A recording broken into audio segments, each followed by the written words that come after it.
Welcome to Speaking of Pets. We're the Novotny sisters from Cleveland, Ohio. I'm Dr. Alice Novotny-Jeroman, a board-certified veterinary dermatologist. And I'm not. I'm Janet Novotny-King, the doctor's sister, podcast co-host, pet owner, rescuer, and lover. We're here to provide pet owners with science-based information to help them be the best pet parents they can be. Here's today's episode, created just for you and your pets. Hey everyone, our special guest today is a repeat offender. And you know, when we have a specialist on twice, it means they're almost a co-host. So Dr. Renee Schmid will be wearing two hats today. She's going to be co-hosting because my co-host sister Janet couldn't be with us today. But Dr. Renee Schmid, if you remember, is the veterinary medical director for the Pet Poison Helpline, as well as their senior toxicologist. And for those of you who don't have the Pet Poison Helpline phone number on your phone, please do it at the end of this podcast. We will have the number in the show notes because, and I can tell you, personal experience, when you find that empty pill bottle or that half-open bag of fertilizer or the half-eaten chocolate candy bar, you are going to be frantic. And to have that number at your fingertips, to call them, $89, which is the lowest cost of any poison type network in this country, probably in the world for that matter. They not only go over with you if your veterinarian actually needs to see your pet, because not all ingested things need a veterinary examination, but if they do determine that, they follow your pet from start to finish and advise your veterinarian on how to treat whatever it was your pet got into. So, Dr. Schmid, I can't be more thankful for you appearing with us today. Well, thank you for having me, and thank you for that great explanation of what we do and why we're here and that support, which is definitely very much appreciated. I imagine one of your main functions is calming people down. It is. Absolutely. Absolutely. It is. You know, the old saying was people get into veterinary medicine because they love animals, and they have to have a love of people as well, in communication and understanding that there's always a human that's attached to that animal. And so we're working with that human as much as we're working with that animal. And so, boy, you know, people are panicked as well. They should be, and often, you know, very reasonably so, where they notice their pet got into something that they don't think they should have or could have been wrong, and they're fearful. What if this is going to kill my pet? What if this is going to do, you know, what if I can't get it to care in time? What if I don't have the finances for the care? What if? And that's our human brain that kind of gets us thinking on a common, consistent basis of all the what ifs that go into it. And so a lot of it is we need to calm down, take a deep breath, so that we can think clearly, so that we can get the right information we need, so we can put all the pieces of the puzzle together, so that we can make the right next step recommendation. And the other thing I love about Pet Poison Helpline is it's veterinary specialists, toxicologists, internal medicine specialists, pharmacy specialists, PharmD degrees, and human medical doctors. Yeah. And I love your idea for that now there's so many, the explosion of human drugs that we don't have in veterinary medicine, that it's so nice that you have MDs on staff that you can consult with and say, hey, what is this new drug? We don't have it in vet med. What do we do now? I think that's a wonderful idea. Yes, absolutely. So we've been in business for almost 22 years now. There's kind of two arms to us. There is Safety Call International, which is an industry side. So we will help represent various pharmaceutical companies, chemical companies, kind of you name it, for animals and humans that have gotten into their products or have had an adverse reaction. And then we have Pet Poison Helpline, which is one where we will help any pet owner for any species of animal for anything they may have gotten into. And so because we're a connected company, I hate to say we're different because we all work under the same umbrella and together, but we're able to utilize all the human, I would call them the human staff on the industry side. We have access to them all the time. They're not answering our calls. they're not telling us how to treat an animal, but for that pet owner calling in, you're talking to veterinarians and veterinary technicians, but we have access to them 24 hours a day. And several years ago, the FDA, they used to have studies that were required to be done in animals before they went to the human studies and human trials. Well, in their effort, which again, very reasonable and nice to not require animal studies anymore, but for us as toxicologists, that's where we got a lot of our information when animals got into things. So we lack that now on the veterinary side because they don't require those studies anymore. So we get to rely on our education of our coworkers, our human coworkers that are human pharmacists and human toxicologists to help us with some of those new drugs that we maybe haven't seen exposures to yet in animals. Boy, I bet that's a fun cocktail party when you all get together. By the way, I did see your Halloween picture. Oh, did you? Yeah. All of you. Yes. One of the reasons I asked Dr. Schmid today was because of an article in AVMA News that Dr. Schmid had written about supplements, pet supplements and supplements that we take as humans that can be toxic to our pets that we just regard ourselves as non-toxic. Let's start, for example, with a multivitamin. Say I'm taking Centrum. And I just picked that up. Yep. And I come home from the store and there's half a bottle laying there and there's my dog. Tell me what could be wrong there. Yeah. So you said it just right. We take these supplements all the time. I take vitamins all the time, and we think they're benign. We think that they're not problematic. They're always good for us. If an animal were to get into several of them, no big deal. But unfortunately, there are some ingredients that isn't necessarily the case. The big ones that I think about for like a standard multivitamin would be like vitamin D3. So vitamin D3 can certainly be problematic, depending on the amount that they get into. And then iron is a big one as well. So iron, it can be especially if you're a prenatal vitamin or a standalone iron supplement where you're just taking an iron supplement that has a large milligram strength of iron. Those are kind of the two big ones. I also get worried about methionine or alpha-lipoic acid. And it kind of depends. Again, multivitamins, they can run the gamut as to what the ingredients are. But things like vitamin A, vitamin C, I don't really get too concerned about that. And a lot of the different other kind of minerals that are in there don't tend to be a big issue. The gummies worry me too, because the gummies to me say, come here, this looks sweet. And even for children. Yes. For human children. Yes.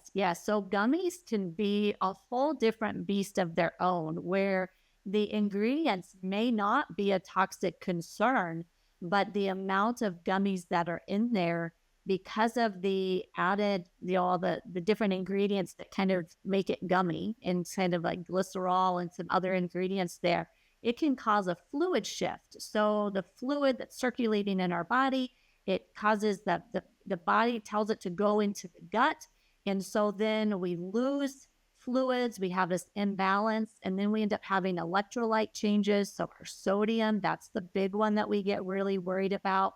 So we can end up having a high sodium level, which then wreaks havoc on the brain and the nervous system. And so even if it's not a toxic concern, but they get into 30, 40, depending on the size of the dog, we can actually see life-threatening issues regardless of even what that ingredient, that the concerning ingredients would be.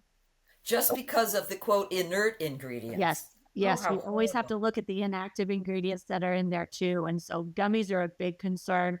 Chewables, like when they're just flavored and they're powdery chewables, not usually as big of an issue, but any large ingestion like that with a pet is something we always have to be concerned about.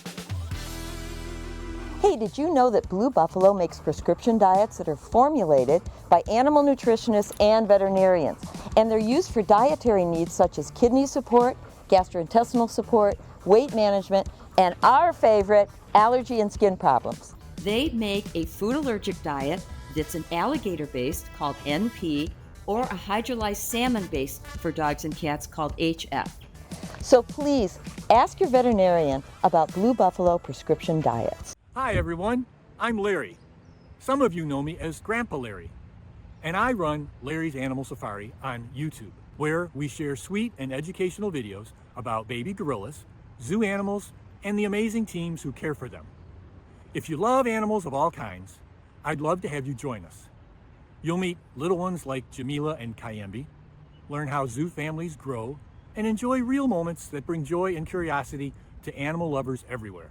Just search Larry's Animal Safari on YouTube, or click the link in the show notes. New videos go up weekly, and each one supports awareness for animal care and conservation. Thanks to Speaking of Pets podcast for all they do. Now, let's get back to the show. What about people that are worried about, and I'm not worried about this, the staining of the grass from the dog's urination? So they give them methionine. Yeah. That can't be safe in larger doses, can it? Because who knows how much to give of that, by the way? Yeah, it's actually very dangerous in large doses. And I was in practice for about 13 years before joining toxicology as a career. And I can remember back then going to a local veterinarian, a colleague's clinic, and they had a grass, we call them grass savers, some type of a product, a supplement that the animal eats, and it's supposed to help change the pH and things in the urine so that they don't scald it. And the back of the bottle, it said, if this still happens, just replant the grass and water the grass. Well, that's really what the grass needs anyways. And I was never a fan of them, even before toxicology. I was never a fan because I felt that the body's urine pH, the body's excretion of things was made for a purpose, and that I didn't want to alter that and potentially cause other issues. But now in toxicology, I've learned how dangerous they actually are. And that methionine that's in there, most of these all have their main active ingredient of methionine in pretty high concentrations, actually. And these guys can cause significant nervous system signs. So we can see difficulty walking, body tremors, seizures. And then there's effects because of that. So if those continue on, then those can have negative effects on other areas of the body too. So definitely something that for me, water your yard more, dilute where that pet's urinating, or pick a spot. I would always tell my clients, pick an area that try to train them to use that particular area, and just be okay with that not being a good, not having that nice, pretty green grass, or just dilute more the water at the yard more frequently. And I was just thinking, you take, as veterinarians, we have a dog present to us with seizures, and we're ruling out all the causes of seizures, and either we neglect to ask the owner, or the owner neglects to tell us, oh yes, I'm giving this methionine supplement, which could have been the whole cause of the seizure. Absolutely. And again, it's a supplement. So and we get this when we talk to pet owners, to those pet parents, and they say, is their pet on any type of medications? No, they're not on any medications, because they think of a prescription. And really what we want to know is, we've really changed that. Are they on any medications or over-the-counter supplements, anything like that? Because supplements can definitely be problematic. And we tend to, again, human nature, we tend to think it's a supplement, it's healthy, it's okay. It's all right if they ingest many of them, because it's not going to be problematic, when unfortunately reality couldn't be any further from that. Now, what about, you get animals that need to be quote unquote calmed down with the holidays coming, a lot of people are coming over, and people read that tryptophan is calming. That to me sounds like a double-edged sword. That I'm not going to go and buy tryptophan and give them 500 milligram tablets of tryptophan. Talk about the problems that I could encounter with that. You bet. So there's a lot of calming chews for pets that contain tryptophan in them. Many of them are, when we talk about these things are they're safe at their recommended dose. You can give methionine on a daily basis and not have an issue as long as they're not getting into an excessive amount. My concern is that, one, I'm not a fan of it in general, but two, what if they get into a larger amount?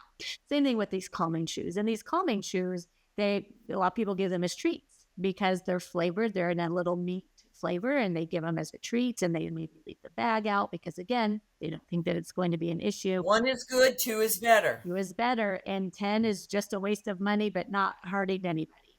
And so it's something where tryptophan actually converts in the body to serotonin and to 5-HTP. So that then causes actually a large amount, instead of us having this calming effect, a large amount causes the opposite to occur. So they're really agitated. They're bouncing off the walls. They're pacing. They're panting. Body tremors, potentially seizures. They're vocalizing. They're out of sorts. And so those are things that can happen. Now, if a pet were to take 5-HTP, a human supplement that is taken, they would see those signs much more readily than taking tryptophan. Tryptophan, they need a little bit more because they have to convert, but effects are going to be the same. It sounds dangerous to me, too. Say that pet is already on Prozac. And there's, well, it's working, but I see on the internet that tryptophan can help. That, to me, sounds like a dangerous combination. It certainly could be, depending on how, I'm a big fan of never give your pet anything without consulting your veterinarian first, but then also never give two things without consulting them first, whether it be a supplement or something that seems, again, very safe and not problematic. If it has an effect, it has an effect. If we're giving it, it's because it has an effect. And so those are things where I would be concerned. There are certain animals, depending on the dose of the Prozac that they're taking and the amount of the tryptophan in the calming chew, it might be just fine.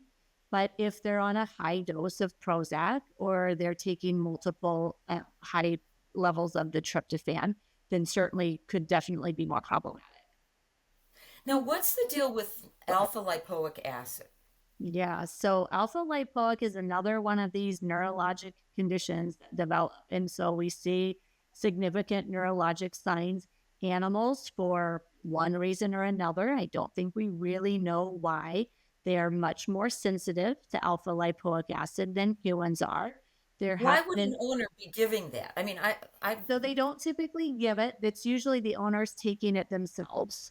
Oh, okay. Yep. So the owner's taking it themselves, and sometimes it's hidden in a multivitamin.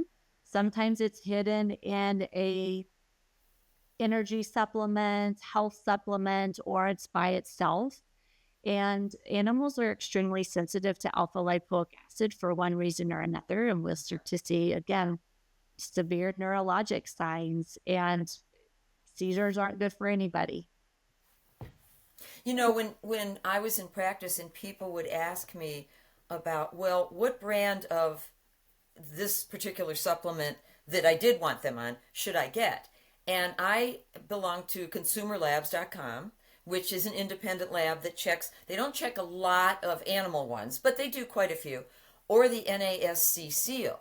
And the reason I'm bringing that up, I just read a study where it was like 40% of the turmeric that was coming into this country was affecting people's livers adversely. So there's also the concern of, you're buying a supplement that was made in God knows where. How do I know what's really in there unless I've seen it approved by NASC or consumerlabs.com? Yeah, that's a great comment and a concern, because there's not a lot of regulation in the supplement world. No. Especially in the animal side. And so what I always encourage is, if you're wanting to give your pet something like that, go back to your veterinarian, ask them questions, ask them who they recommend. There are certain brands that I feel are very reputable in the veterinary world. Yes. And that I have used for my own pets. I've made recommendations when I was in practice for clients to use. We carried them in our practice. They do a good job of research. They're good stewards of their products. They're not just putting something out, selling it, and making money off of it. They're making sure they're doing it the right way, and they're doing it the ethical way. And so your veterinarians know who those brands are. Yeah. So talk to them, because marketing is great. You get a good marketer and you can sell anything. And what we want to make sure is, if you're going to give your pet something, well, let's make sure they need it, right? If they're eating a balanced diet, I think it's so much easier for us to give our pet a balanced diet than it is for humans to ingest a balanced diet. Oh, sure. So if they're getting a balanced diet, then you don't need all those extra supplements and things like that. Now, I have an 11-year-old dog who she's starting to slow down a little bit. So I for sure am starting to give her a joint supplement to have that. But I'm making sure that I'm using a reputable brand. And I did my research before just buying one of the thousands of joint supplements out there. The other thing, the question of where to purchase those, and I like that you brought that up. Buying it from your veterinarian, because we buy it directly from the manufacturer. Correct. As opposed to buying it online. Where was that made? If you remember years ago, there was a company, and that owner of that company is now in jail, was selling was a counterfeit heartworm preventative. Yep. And you can buy that online. Yes. So yes, you may think you're getting a deal buying this supplement or this medication. Well, it has to be over-the-counter medication online. But where is that coming from?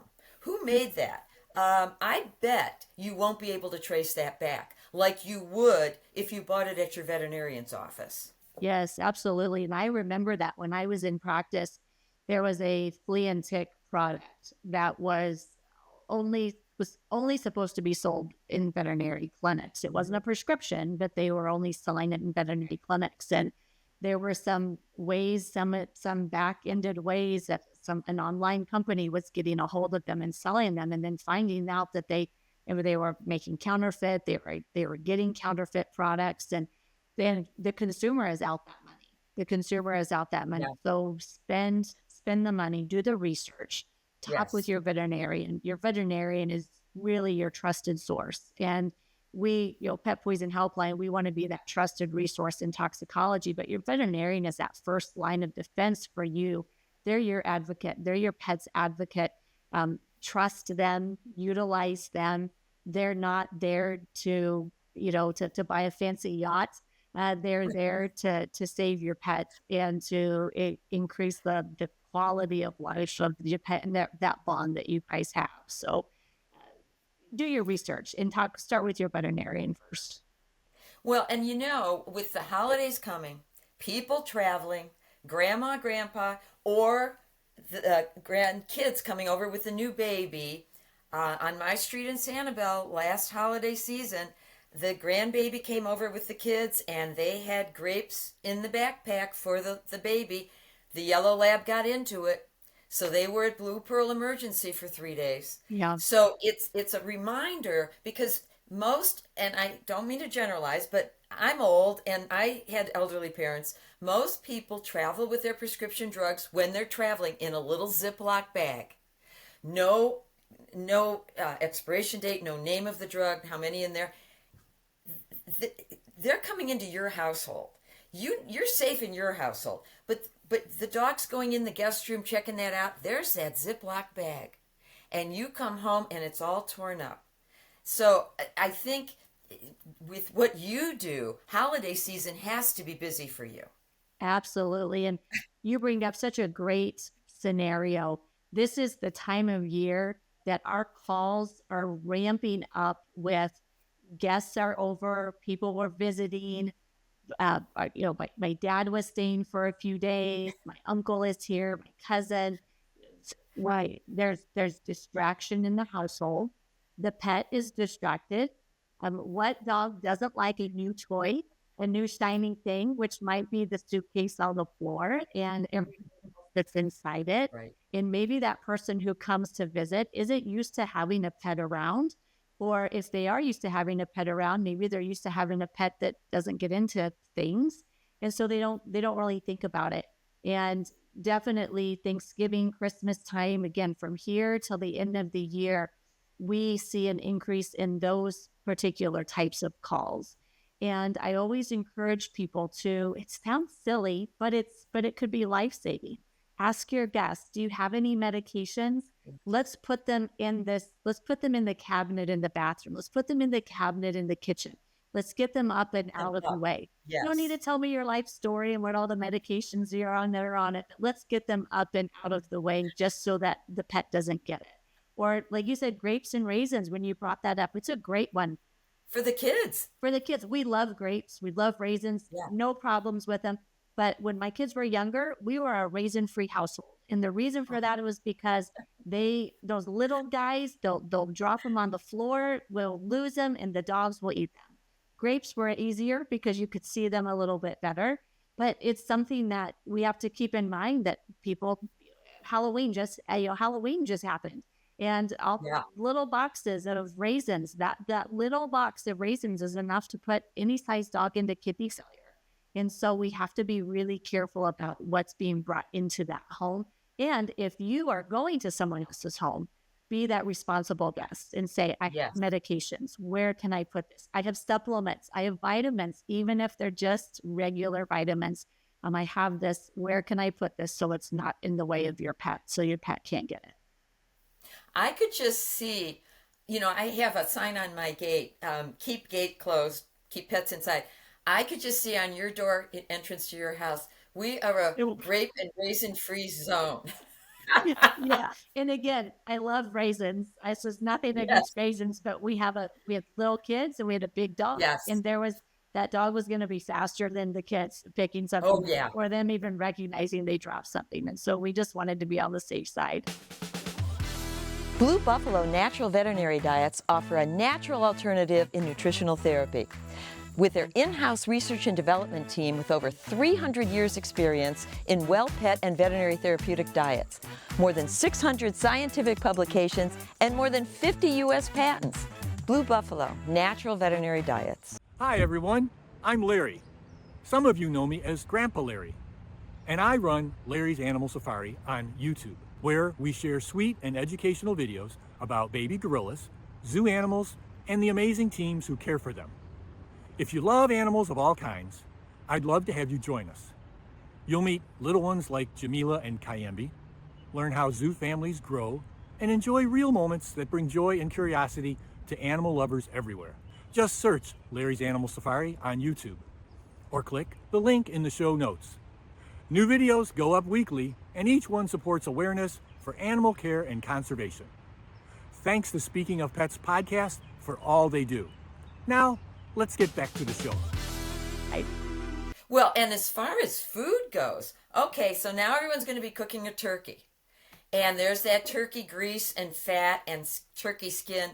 And, a dear friend of mine, Dr. Kate in the UK, we got together in Boston at the DERM meeting, the World Congress meeting, and her husband, who's not a vet, intentionally but didn't know better, fed their dog like all this fat. Yeah. And it was in the hospital for 3 days with horrible inflammation of the pancreas, pancreatitis, and that could have killed that dog. And he just didn't know any better. You think dogs in the wild, they're eating the liver and the fat and everything. But dogs in the wild live maybe 2 years. They don't live 14, 15 years like our pets do. That's right. So the dietary aspects are also part of this. And I agree about those supplements. When my mother was alive, she was babysitting one of my dogs, Nellie, Golden Collie mix. And my mother was eating a peach, and she was done with the peach, and she set it down, and that dog got that peach stone like that. Yeah. And had to have endoscopy. They went in with the little forceps and got it out. But she felt terribly about it. But these dogs are quick. They are quick. And they're part of our family. They're attached to us. I've said this story to other places before, but my dad, when he came to visit, he brought his medications, and his dog was literally in his lap while he was taking his heart medication. And I was like, Dad, you've got to stop. You need to, you have to have some separation. And these little guys, these little dogs, if they're being held or they're right at the feet of their their pet parents, and they're there, and accidents happen. We fumble, we drop medication, and they scoop in, and depending You're on the not fast medication, enough. one can be enough. One, sometimes we'll do a talk of one pill can kill. And the baclofen is a great one. Baclofen, one pill can be enough to kill a small or medium-sized dog. And if you're not quick enough, then I always say, take your medication in a room where your pet is in. Go into the bathroom, close the door, keep the pet out. That way, if you drop something, you can pick it up. You have time to find it. And actually and that is true for small children too. For sure. Keep the pets and the kids out of there while you take your med. Speaking of which, two things. Speaking of elderly people and visitors, I had a client, an elderly man, who had a toenail fungus, which is actually unique to humans as opposed to dogs. His schnauzer slept on his feet every day, and that schnauzer caught that ringworm, that type of ringworm.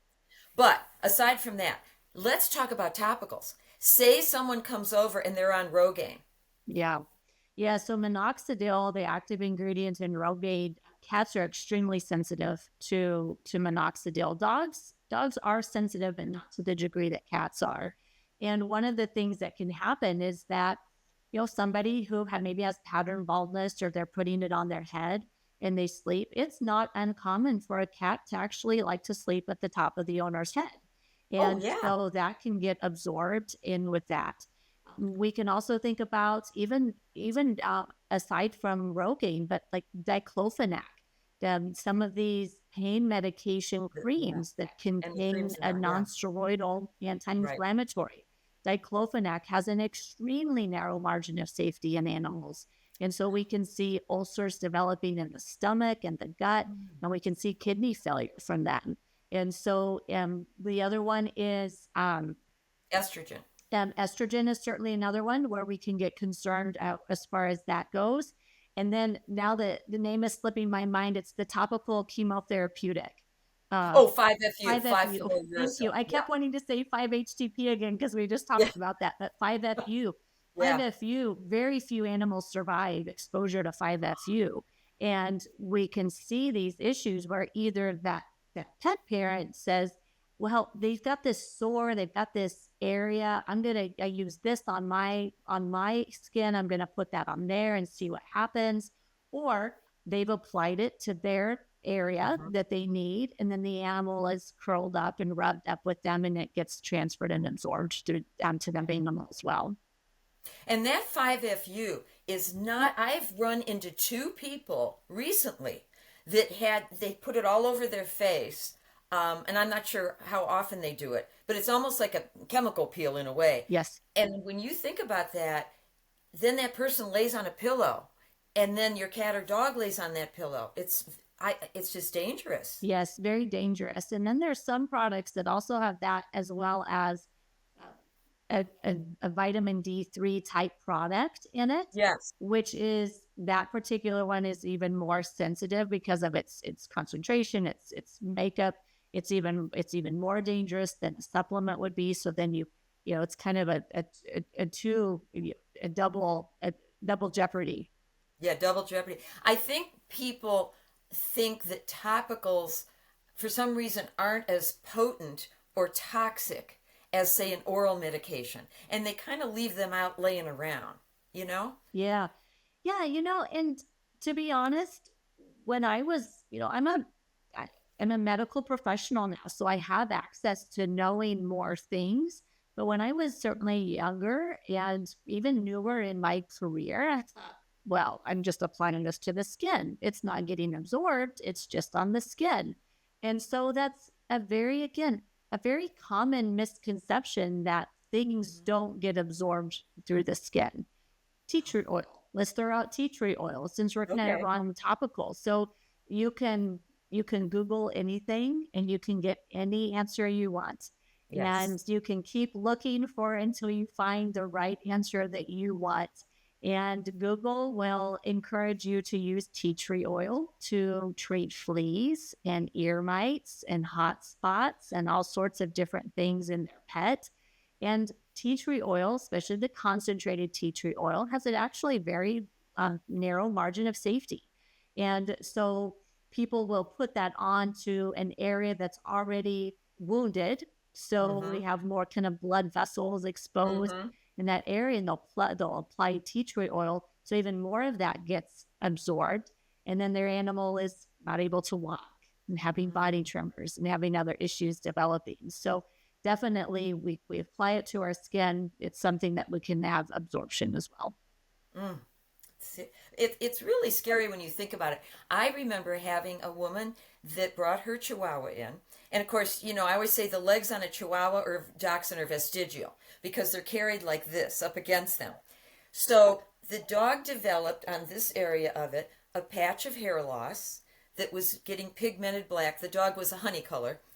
And here the woman was putting her topical estrogen hormone there, holding the dog against her, and the dog was absorbing all the postmenopausal effects, if you will, Yes. of the topical hormone.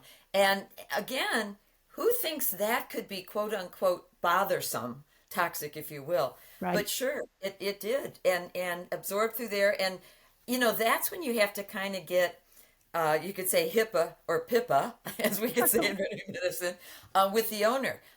I need to ask you a question. Are you on any medications? Well, I do take and there, bingo, that was it.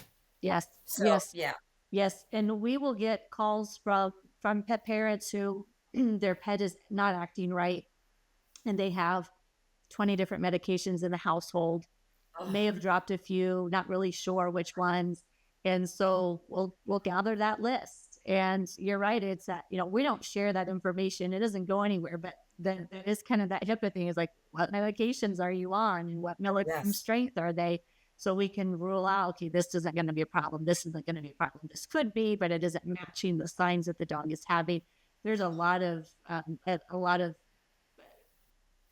matching, mix and matching, and puzzle, you know, investigation. It's kind of like playing the game of Clue. You go into this area and could it be this?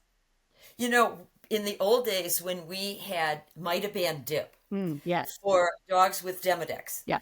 And we used to have them dip the dog once a week because you got better 88% success rate as opposed to every 2 weeks. Okay, so I had an elderly gentleman that dipped his dog, and being a former pharmacist, I got into the HIPAA thing and I said, look, I don't want you dipping this dog if you're on heart medications, high blood pressure pills, diabetics, or antidepressants. Well, and all you didn't dip the dog. You put the dog in the tub and sponged it over them. That owner slept for 2 days after dipping that dog. The fumes, and I don't know if he wore gloves or not, the absorption of that dip through his skin, that scared the bejesus out of me. Because after that, I or my technician went in there and literally for 15 minutes grilled people, say you are going to wear gloves when you do this. And thankfully now we have a much safer way of treating Demodex. But it just goes to show you how something is, it's a dip. I just have to sponge it over the dog. Yeah. Another topical. Yeah. That really, with the meds he was on, could have killed him. Yes. Yeah. It's amazing. And you can throw that in with like cleaning products and things like that too, with, you know, just being around. Fumes can be problematic, or I've got this cleaning product and this cleaning product. They both kind of work. So let's put them together, and then have the fume mixture be much more problematic. And there were years ago, there was at a Buffalo Wild Wings, I want to say maybe Massachusetts or Pennsylvania. I don't remember. It made national news. There was unfortunately, there was a worker who had combined 2 industrial strength cleaning products, and one person died from it. They were overcome by the fumes that were developed because of that mixture. And when I was younger, again, I was just throw everything together, and less is good, more is better. And now that I know better, I kind of feel like it's my responsibility to help educate others to know. Absolutely. And as far as diluting things, you remember a few years ago in Mexico at that resort, members of a family were found dead in the morning because it was sprayed with a pesticide that wasn't diluted properly. Yes. Yes, and in Amarillo, Texas, a few years ago, it's probably been about 6 or 7 years ago now, there was a phosphide product, and phosphides are used a lot for like moles and gopher rodenticides. And there Okay. was a product that was sprayed that underneath a mobile home, and it was sprayed incorrectly. It was obtained. It was only supposed to be used by licensed pest control officers, and it wasn't. It was utilized by someone else, and they sprayed it. And then, like, it rained or real moisture allowed those fumes to come up, so it creates phosphine gas. And then that created, and several children died in the home. Several others were hospitalized. And again, we just think of it's just a benign, Yeah. and not problematic type of a thing, and we don't think about the potential concerns that go along with it. And I have to give you a shout out because the last time you were on, chewable Prozac had just come out. And you had already seen some cases or heard of some cases or spoke with some cases where cats apparently like chewable Prozac that's made for dogs. And they are having a real problem with that, aren't they? Yeah, I think actually it's the chewable Apoquel. I think. Oh, I'm sorry. I said you're Prozac. okay. I apologize. It's Yeah, Apoquel. okay. Thank you. Yeah, Yes. yeah, you're right. So these guys, and again, Apoquel is great. If your pet is on Apoquel, no need to take them off of it. I would never recommend Right. it. It's been life-saving, life-changing for so many Yes. animals. The concern is that when they get into a large amount, so we got to really store those up high. We have several of our toxicologists have their pets on Apoquel, and in our little chatter, our little group chatter, they talk about how they bought a lockbox strictly for Apoquel, and it's up in a counter, up in a cabinet, because they have cats that can open the cabinet doors, and so they bought something special, and they only have a small number of them out at one time. And so cats and dogs, cats especially, it's not FDA approved in cats. And Right. while cats are smaller, we're seeing signs at lower doses, which kind of regardless of their size. And so these guys can develop kidney failure, they're developing liver failure, they're really having significant issues from this. And fortunately, it's not a good thing that this is happening, but fortunately, because we're able to consolidate all of this information that we take from all over North America, we were able to develop a much better treatment recommendation because this was a new issue that we were seeing in animals.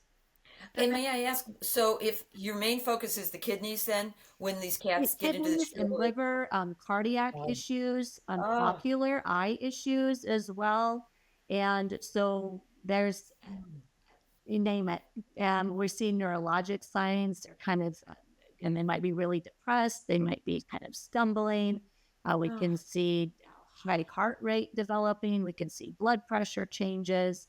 We can then see kidney failure. We can see liver. We can see eye Oh. ocular changes. We're seeing pressure changes, like indicating similar to like uveitis or glaucoma. And we're just seeing a lot of different things. And I've been so excited about what we've been able to come together to find and to recognize and to Yes. develop treatments where we were seeing these animals that weren't surviving. And now, because we've been able to develop really significant treatment recommendations, these animals are recovering. And it's not easy. It's a lot on that particular animal, but we're able to start getting the education out there more and start getting these animals to survive. It's so nice that you can kind of collate all that information from all across the country. Yes, it's been extremely helpful. And if, one clinic may see a case a year or 2 cases a year, and it's Right. difficult to be able to say, well, now I know what to do, or I can even recognize this. When we first started seeing issues with Apoquel and that particular medication, and I would say there's other medications in that same class that are just as Yes. problematic.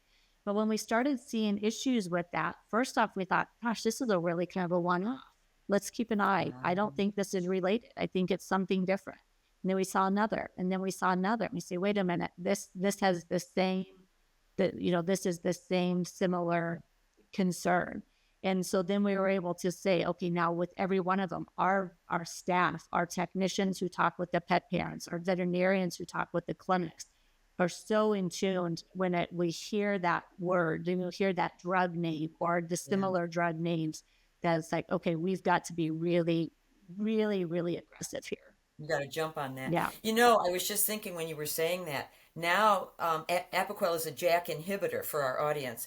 Now there's topical JAK inhibitors for humans. Yes. And that's got to be scary for you guys, because not only do you have to worry about the chewable Apoquel in cats, now you got to worry about the topical. Yes. That humans could have. Yes. And then there's Zenrelia, also for pets, for veterinary patients, for animals. And then on the human side, I want to say there may be up to 7 or 8 different JAK inhibitors now. And some of them we're still trying to figure out, where are we seeing the signs? Because the dose makes the poison. I say it every time I talk, the dose makes the poison. Just because it's a toxic issue doesn't mean that what the amount they got into is going to be a concern. Because some of these, especially on the human side, we're not sure yet. Where are we starting to see it? So we might have to be somewhat aggressive at lower doses because there's so much of that lack of information. Again, they're not doing animal studies anymore. We can't go back. We can't go back and look at that. And just briefly, before we go, yesterday we had Dr. Katrina Mealy on about her ivermectin MDR1 gene mutation thing. For people that are going to the feed store and buying ivermectin injectable and giving that to their pets as heartworm preventative, please don't do that. Please don't. Absolutely. If you make a mistake, if they're supposed to get 0.1 ml, if you even know what that is, and you mismeasure that and give 1 ml, you can kill your pet. And I'm curious, how much ivermectin calls do you get? Or are they already dead before they call you? Seriously. We get a good number of ivermectin calls, spring and summer, especially. Sometimes in the fall, dies down a little bit more in the winter time when some people are using it less. We get a lot of calls where it's heartbreaking because they took they thought they were, again, they didn't intend to have this harm. No, they thought that they could do this. They thought that it would be more cost effective. They thought it would be just as beneficial. And then $3,000-$4,000 later, maybe they get to take their pet home from the hospital. Maybe. And we do get a good number of calls from the injectable being given orally. And as you mentioned, we also get them from like the horse paste. The horse paste is given. I was deworming my horse and I figured I'd just deworm the dog. He was standing right there. So I gave him a little lick, or maybe the horse spit some of it out. It's still active in the manure. So maybe that we would need to keep these dogs away from the manure for several days and clean up the manure they love to eat manure. Oh yeah, for sure. Dogs love to eat horse poop. Yes, for sure. We live out in the country, and I always say, that the farmer's dog is not eating the vegetables in the garden. They're not. They're eating, our dog. Like, what did you find this time? What is out there? I rescued a German Shepherd that was hit by a car and left for dead. This is before I was a vet. And when I would walk her, I named her Katie.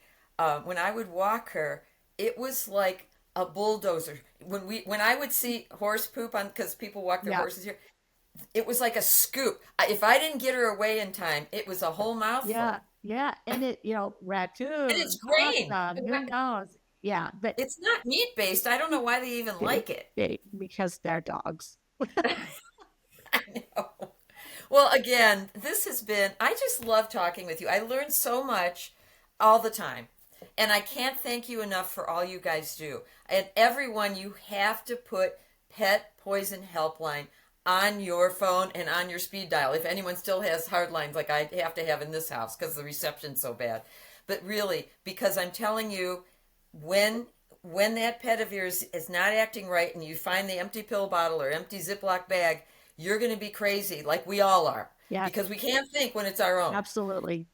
And you've got to call. It's the best $89 you'll ever spend. That's all I can say. Yeah. Well, thank you. Thank you for having me, and thank you for helping to spread the word So many people don't even know that animal poisoning centers exist. And so that's one piece of it. Just go back to your veterinarian, and if they're not available, call us. We're never closed, 24/7, every holiday, every time of day. And by the way, their website is wonderful. It can guide you through what to watch for, should I call, what's going to happen when I call. You'll learn a lot on the website, and we'll put all that in the show notes at the end of the talk today. So thanks again, Dr. Schmid. Have a wonderful holiday if I don't talk to you. Yes, you as well. Take care. This is Alice Novotny-Jeroman signing off. Give your pets a hug for us. And again, subscribe or like us because we like those likes. Thanks, everyone.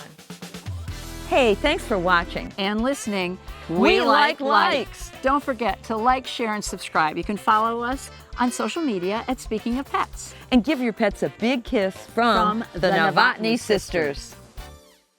The Speaking of Pets podcast is an SLA video production.